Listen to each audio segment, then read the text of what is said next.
Alright, welcome to the second part of this series. So in this part, I'm going to be discussing how you can manipulate your object in the scene. By manipulate, I mean move it around, rotate it, and scale it.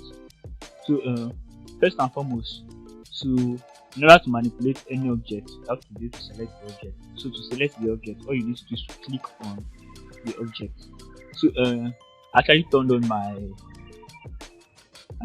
screencast key so you can see whatever I'm doing right here. So to select the object, all you have to do is click on it. So also to move it, come to this at this left hand side of the screen, you can see the option to move all this given. So once you check this box, you will see all these arrows will appear on your cube. So to move the cube, all you need to do is to click on each of those arrows respectively and move it along that axis. You can click on this, move it along the y-axis, click on it, move it along the z-axis. So let's assume you've moved it to this place and you want to reset the location. All you need to do is to press Alt G on your keyboard. So also to move your objects freely, like if you don't want to use this gizmo, let's assume this is not selected. So you want to move your object, you can actually move it with G, the key G on your keyboard. So once you press G, your object will move freely. To move it on a particular axis, when the movement is following the mouse, just press that axis. That is X to move it along the x-axis, or Y to move it along the y-axis, or Z to move it along the z-axis. Each of them work effectively. So you can either move with this move to, or with G, which is the shortcut for moving. If you put your mouse over here, you can see that the shortcut is G. So to rotate too, same thing, you can either use this tool to rotate on each axis respectively, or you can use R on your keyboard to rotate. And to reset the rotation, all you need to do is press Alt R on your keyboard. So to scale, basically it's almost the same thing. You come to click on here to select the scale tool. You can scale on each axis respectively.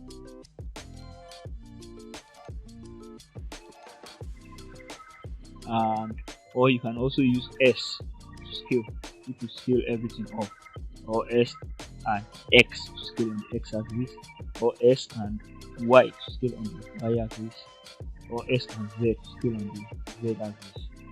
So that's for manipulating the objects. To reset the scale, I'll press Alt S.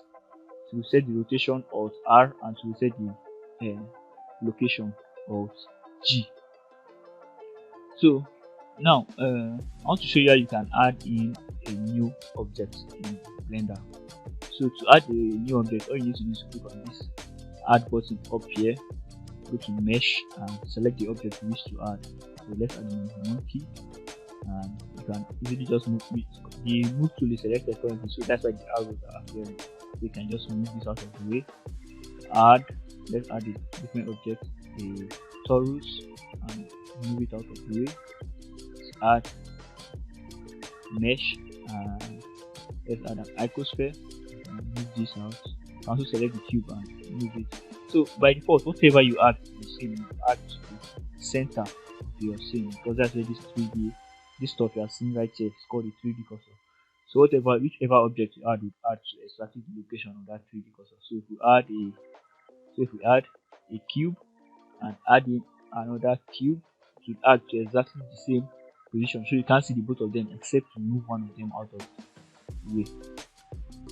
So now that we know how to add objects, let me show you how to delete objects. So to delete objects, you click on the object to select it and press X on your keyboard to delete. So you can select this X and delete, select X and delete. So let me undo those stuff first and show you something new. So if you want to delete multiple objects together, you don't select multiple objects together, rather you hold down Shift on your keyboard and click on all the objects you wish to select. So I can delete everything together by pressing X and delete. So let me add in some other objects. Add this, add in clay. Also, the shortcut to add in the objects I forgot to mention is Shift A. So you can add in a sphere. So, and you can also select everything with this select box Just drag it over everything, select and X and delete. So that's for adding and deleting objects in your 3D course. In the next video, we'll use what we've learned to create a model in